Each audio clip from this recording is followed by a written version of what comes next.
let's talk about Martin Ibanez Zubimendi. Now, for those of you who don't know this player, he's a 26-year-old boy who plays for Real Sociedad in the Spanish La Liga. In fact, he's a Spanish.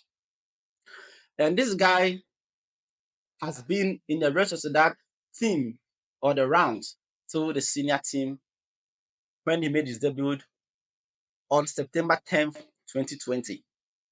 In fact, since then, he has cemented his position as one of the best defensive midfielders in the world. For a moment, I thought he was never going to leave his boyhood club because over the past 4 transfer windows, teams like Barcelona especially have tried to sign this guy times and time again, but he still remained at Real Sociedad. He was tempted by Bayern Munich, Manchester City, Arsenal over the past transfer windows, but this guy didn't move. Now, Fabrizio Romano reported that Arsenal have agreed a deal to sign Martin Zubimendi from Real Sociedad. And they say, here we go. When you hear here we go from the transfer guru, you know that the deal is almost 99.9% complete.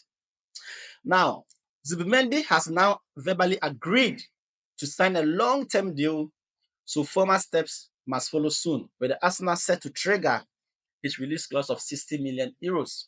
And I think this is a good buy or a steal for Arsenal.